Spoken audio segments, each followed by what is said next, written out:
ETF index mutual funds నేర్చుకుని stock మార్కెట్లో రాణించాలనుకుంటున్నారా? వెంటనే ఈ నెంబర్కి కాల్ చేయండి.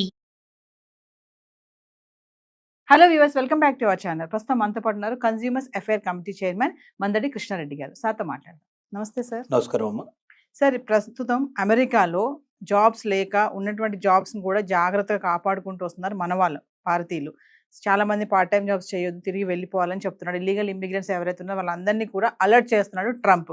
మరి ఈ నేపథ్యంలో కొత్తగా ఇప్పుడు యుఎస్ఏలో 7 జాబ్స్ అంటే ఎంప్లాయ్మెంట్ కొంచెం హై శాలరీతో ఉన్నవి, డిమాండ్తో ఉన్నవి, ఇప్పుడు ఈ 7 జాబుల కోసం కూడా చాలా మంది పరుగులు పెడుతున్నారంట. ఏంటంటారు ఇవన్నీ? ఇప్పుడు కొత్తగా వచ్చినటువంటి 7 జాబులు అంటారా, గతంలో కూడా ఉన్నాయా అంటే ఏం చెప్తారు?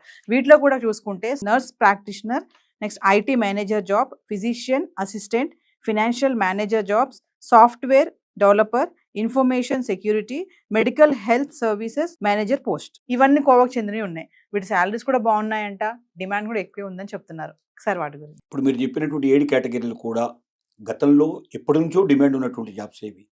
వీటికి హైలీ ప్రొఫెషనల్ పీపుల్ కావాలి. అంటే మేధావులైన వ్యక్తులు, మామూలుగానే చదువు ఒకటే కాకుండా చదువుతో పాటుగా అన్ని స్కిల్స్ ఉండేటువంటి వ్యక్తులు కావాలి.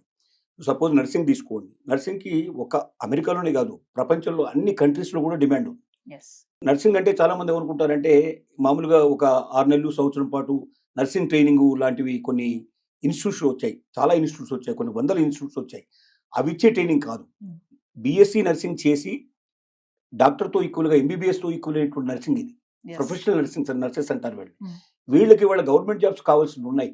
అసలు గవర్నమెంట్ జాబ్స్ కంప్లీట్గా ఫిల్ఫిల్ కాకుండా ఉన్నటువంటి వాళ్ళు, అంటే గవర్నమెంటే అడుగుతోంది ఎవరన్నా అట్లాంటి నర్సెస్ ఉంటే మేము జాబ్స్ ఇస్తామని చెప్పి.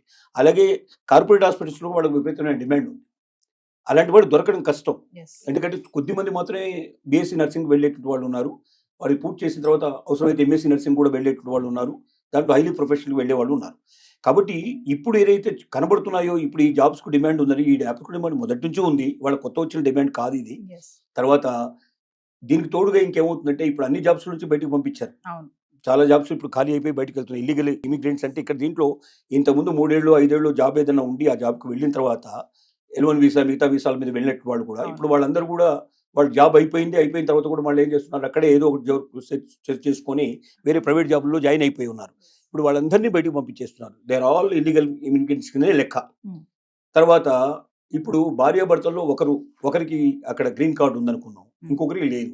ఇప్పుడు ఏమంటున్నారు, గ్రీన్ కార్డు కూడా కాదు, పర్మనెంట్ రెసిడెంట్స్ కావాలంటున్నారు.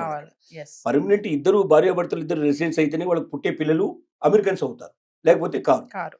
ఇంతకుముందు ఏంటంటే ఇందులో ఒక్కరైనా సరే దీంట్లో ఉన్నట్టయితే, గ్రీన్ కార్డు ఉన్నవాడైనా సరే అమెరికాలో పుడితే, అసలు ఏ కార్డు లేకపోయినా అమెరికాలో పిల్లడు పుడితే అమెరికన్ అవుతాడు. అప్పుడు పిల్లలు అమెరికన్ పుట్టిన తర్వాత చాలా మంది ఏంటంటే ప్రెగ్నెన్సీ తోటి అక్కడికి వెళ్ళిన వాళ్ళు ఉన్నారు. అక్కడికి వెళ్ళి డెలివరీ చేసుకోవాలని పద్ధతులు. ఇప్పుడు ఆ డెలివరీ చేసిన వాళ్ళు కూడా, గతంలో డెలివరీ చేసిన వాళ్ళు కూడా ఇప్పుడు బయటకు పంపించే పరిస్థితి ఉంది. అలాగే ఇప్పుడు వచ్చే కొత్త వాళ్ళకి మాత్రం ఎట్టి పరిస్థితుల్లో ఛాన్స్ లేదు. కాబట్టి నేనేమంటున్నానంటే ఈ 7 జాబ్స్ గతంలో లేనివి కావు, కొత్తవి కావు. ఇవి ఇంతకుముందు ఉన్నవే. మేధావులైన వాళ్ళు, దాంట్లో హైలీ ప్రొఫెషనల్ పీపుల్ ఎవరుతున్నారో అలాంటి వాళ్ళకి మాత్రం ఎక్కడైనా భారతదేశంలో కూడా వాళ్ళకి అవకాశాలు కావాల్సి ఉన్నాయి, ఇతర దేశాల్లో కూడా అవకాశాలు ఉన్నాయి, అమెరికాలో కూడా ఇప్పుడు అవకాశాలు ఉన్నాయి. గతంలో ఉన్న అవకాశాలు ఇవి కొత్తగా వచ్చినవి కాదు. కాకపోతే ఏంటంటే వీటికి అవకాశాలు ఎందుకు ఉన్నాయంటే, వీటిని ఎందుకు చెప్తున్నారంటే ఇవన్నీ మిగతా ఏరేసారు కాబట్టి మిగిలిపోయినవి ఇవి. వీటిల్లో పనికొచ్చే వాళ్ళు ఎవరైనా ఉంటే రండి, వాళ్ళకి మాత్రం మేము అవకాశం కల్పిస్తామని చెప్తున్నారు. అది కూడా టెంపరరీ అవకాశాలే, పర్మనెంట్ కావు. దీంట్లో వెళ్లే వాళ్ళు కూడా రేపు పర్మనెంట్ గా ఉంటారని ఆశ లేదు, వీళ్ళకి పుట్టే పిల్లలు ఇక్కడ అమెరికన్స్ అవుతారని ఆశ లేదు ఇక్కడ. తర్వాత భార్య భర్త ఇద్దరిలో ఎవరైనా ఉంటే మిగతా వాళ్ళకి ఉద్యోగాలు దొరకాలనుకున్నట్టయితే హైలీ ప్రొఫెషన్ దాంట్లో వెళ్లాల్సిందే. ఈ హైలీ ప్రొఫెషన్ పీపుల్కి భారతదేశమే కాదు, అమెరికానే కాదు, ప్రపంచంలో అన్ని దేశాలు ఆహ్వానిస్తున్నాయి. ఎక్కడికి వెళ్ళినా వీళ్ళకి జాబ్స్ దొరుకుతాయి. ఇండియాలోనే నిజం చెప్పాలంటే అమెరికాలో సంపాదించేదానికన్నా తక్కువ కాకుండా ఇండియాలో సంపాదించుకునే అవకాశాలు కూడా వాళ్ళకి మెండుగా ఉన్నాయి. కాబట్టి ఇదేదో కొత్తగా వచ్చినట్టు, ఇది కొత్తగా ఆపర్చునిటీ వచ్చినట్టుగా ఎవరైనా భావిస్తే ఇది కరెక్ట్ కాదు. మీలో హైలీ ప్రొఫెషనాలిటీ ఉంటే ఇండియాలోనైనా మీరు జాయిన్ అయిపోవచ్చు, గవర్నమెంట్ జాబ్లోనైనా మీరు జాయిన్ అయిపోవచ్చు, లేదా మీరు అమెరికా కూడా వెళ్ళొచ్చు. బట్ అమెరికాకు మాత్రం కలలుగానే అమెరికాతో మీరు వెళ్ళొద్దు. అంటే అక్కడ మేము పర్మనెంట్గా సెటిల్ అయిపోతాం, రేపు మాకు బిడ్డలు పుడితే బిడ్డలు అమెరికన్స్ అయిపోతారనేటువంటి అలాంటి ఆలోచనతో మాత్రం, భ్రమల్లో మాత్రం వెళ్ళకండి. ఆ భ్రమలు మీకు తొందరలోనే బయటపడిపోతాయి. ఇప్పుడు ట్రంప్ ఉన్నంత కాలం, లేదా ట్రంప్ లాంటి వాడే ఇంకొక రేపు పొద్దున ఇంకొకటి వచ్చేవాడు, అదే ట్రంప్ని కంటిన్యూ చేసినట్టయితే మాత్రం అమెరికన్ చరిత్రలో మన వాళ్ళు ఉండడానికి చాలా కష్టంతో కూడుకున్న పని. పర్మనెంట్గా రెసిడెంట్స్ అయ్యాము అమెరికన్ అనేటువంటి ఆలోచనతో ఊహతో వెళ్ళకండి. టెంపరీగా పనిచేసి మళ్ళీ వచ్చి భారతదేశంలో మనం సెటిల్ అవుతాం అనే ఉద్దేశంతో మాత్రం వెళ్ళండి. భ్రమంలోంచి బతకండి, నిజంలో బతకండి, వాస్తవంలో బతకండి. అలాంటి వాస్తవానికి ఎప్పుడు కూడా ఇండియాలోనే కావాల్సిన ఆపర్చునిటీస్ ఉన్నాయి. నిజంగా చెప్పాలంటే దమ్మున్న వాడికి భారతదేశానికి మించిన దేశం మరొకటి లేదు. భారతదేశంలో ఉన్నటువంటి సౌకర్యాలు ఇంకెక్కడ లేవు. సపోజ్ ఇప్పుడు అమెరికా తీసుకోండి. అమెరికాలో ప్రెసిడెంట్ కూడా తన సూట్ కేసు తనే మోసుకుంటాడు, తన వస్తువులు తనే మోసుకుంటాడు. ఎవరు వేరే వాళ్ళు వచ్చి ఎవరు సాయం చేయరు. కానీ ఇండియాలో అట్లా కాదు. ఇప్పుడు ఉదాహరణకు తీసుకోవాలంటే వైట్ హౌస్లో పనిచేసే వాళ్ళ సంఖ్యతో పోలిస్తే 100 రెట్లు ఎక్కువగా మన ప్రెసిడెంట్ ఆఫ్ ఇండియాకి నౌకర్లు చాకర్లు ఉంటారు. అక్కడ ఎందుకు తక్కువ ఉంటారంటే అక్కడ ఎవరి పని వాళ్ళు చేసుకోవాలనేటువంటి ఒక సిద్ధాంతం మీద ఉండేటువంటి దేశం అది. కాబట్టి ఇక్కడ డబ్బు ఉంటే భారతదేశంలో ఉన్న సుఖాలు, సంతోషాలు, తీసుకునేటువంటి సౌకర్యాలు, సేవలు ఇంకెక్కడా ప్రపంచంలో దొరకవు. కాబట్టి మనం దమ్ముంటే, శక్తి ఉంటే మన దేశంలోనే మనం ఒక ఉద్యోగం చేయడం కాదు, 10 మందికి ఉద్యోగాలు ఇవ్వగలిగేటువంటి పరిస్థితి ఏర్పడుతుంది ఇలాంటి మేధావులు ఉంటే.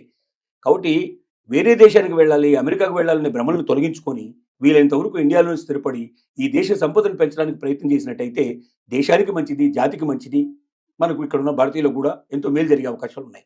కాదు కూడదు వెళ్ళొస్తామంటే ఓ 3 ఏళ్ళు 5 ఏళ్ళు ఏదో ఒక టూరిస్ట్గా వెళ్ళినట్టుగా వెళ్ళి మీ కేపబిలిటీస్ ఇంకా పెంచుకొని మీరు మళ్ళీ తిరిగి వాపసు వస్తారనేటువంటి ఉద్దేశంతో మాత్రం వెళ్ళండి తప్ప అమెరికాలో స్థిరపడతాం, శాశ్వతంగా అక్కడే ఉంటాం అనేటువంటి భ్రమలతో మాత్రం వెళ్ళకండి అని విజ్ఞప్తి చేస్తున్నాం. అంటే కృష్ణారెడ్డి గారు ఇప్పుడు ఇక్కడ శాలరీ కానీ వీటికి ఏంటంటే డిమాండ్ కూడా ఎక్కువ ఉంది. 7 ఉద్యోగాలు ఏవైతే ఉన్నాయో అంటే ఇప్పుడు ఖచ్చితంగా స్మార్ట్ గా ఉండాలి, టాలెంట్ ఉన్న వాళ్ళు, స్కిల్స్ ఉన్న వాళ్ళకే ఇవి వర్తిస్తాయి అంటే ఏం చెప్తారు? ఖచ్చితంగా సర్టిఫికెట్తో మాత్రం రావండి ఇవి. సర్టిఫికెట్ ఉన్నంత మాత్రం రావు.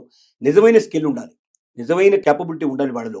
అంటే ఆ జాబ్లోకి వెళ్ళంగానే అక్కడ ఏమాత్రం కూడా తేడా రాకుండా సర్వీసెస్ ఇవ్వడం మొదలు పెట్టాలి, వెంటనే వెళ్ళాలి. అంటే మళ్ళీ ట్రైనింగ్ లాంటివి కూడా ఉండవు ఇక్కడ.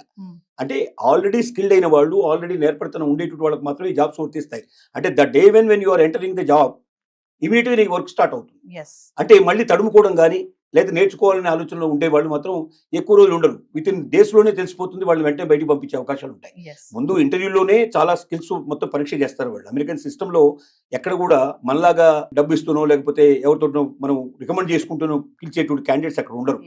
ఖచ్చితమైన వాళ్ళలో స్కిల్ ఉండి హైలీ క్యాపబిలిటీ ఉండేటువంటి వాళ్ళు మాత్రం నిలబడతారు. అంటే ఎవరైతే సర్టిఫికేట్ మా దగ్గర ఉంది, మేము వెళ్ళిపోవచ్చు అనేటువంటి దుఃఖంతో వెళ్ళే వాళ్ళు మాత్రం మళ్ళీ ఫెయిల్ అయ్యడానికి రావాల్సిన పరిస్థితి ఏర్పడుతుంది. కాబట్టి ఆలోచించుకోండి, మీ దగ్గర నిజమైన స్కిల్ ఉందా, ఆ వర్క్ మీరు వెంటనే మొదలు పెట్టగలుగుతారా? 0 ఓవర్ అంటారు. మనం వెళ్ళంగానే స్టార్ట్ చేయాలి వర్క్. ప్రతి నిమిషం ఆ నిమిషంలోంచి మీకు వర్క్ ఏంటో బయటపడిపోతుంది. అంటే మీ స్కిల్ తెలిసిపోతుంది. మీరు ఒకవేళ ఫెయిల్ అయితే విత్ ఇన్ 1 or 2 డేస్లో మళ్ళీ తిరిగి టప్ప కట్టుకుని వెనక్కి రావాల్సిన పరిస్థితి ఏర్పడుతుంది. కాబట్టి నిజమైనటువంటి వ్యక్తులు, నిజమైన శక్తి ఉన్నటువంటి వ్యక్తులు, నిజమైన తెలుసుకునేటువంటి వ్యక్తులు ఖచ్చితంగా యూఎస్లోనే కాదు ప్రపంచంలో చాలా దేశాలు ఆహ్వానిస్తున్నాయి. ఇప్పుడు చెప్పిన 7 సంబంధించినటువంటి ఏవైతే కేటగిరీస్ ఉన్నాయో వీటికి దేశం అంది కాదు, ప్రపంచంలో అన్ని దేశాల్లో కూడా దీని డిమాండ్ ఉంది. వేరే దేశాల్లో కూడా యూఎస్ కన్నా ఎక్కువ చాలా ఇచ్చేటువంటి దేశాలు కూడా ఉన్నాయి, పిలుస్తున్నాయి. వాళ్ళకి ఇండియాలో కూడా అంతకన్నా ఎక్కువ అవకాశాలు ఉన్నాయి. కాబట్టి మీరు ఆలోచించుకోండి. సో ఏదేమైనా వెళ్ళాలి, చేసుకోవాలి, వచ్చేయాలి, అంతే. అక్కడ స్థిరపడాలన్న ఆలోచన మాత్రం పెట్టుకోవద్దని అంటారు. ఇప్పుడున్న పరిస్థితుల్లో అది లేదు. భవిష్యత్తులో కూడా ఇదే కంటిన్యూ అయితే వాళ్ళ భ్రమలు తొలగిపోతాయి. కాబట్టి తిరిగి భారతదేశానికి వస్తాను, తిరిగి నా దేశానికి నేను వస్తాననే ఉద్దేశంతో మాత్రం వెళ్ళండి తప్ప అక్కడ స్థిరపడతానన్న ఉద్దేశంతో వెళ్ళకండి. వెళ్ళిన తర్వాత కళ్ళు అయిపోతే మీరు బాధపడే పరిస్థితి ఏర్పడతాయి. నమస్తే. నమస్కారం.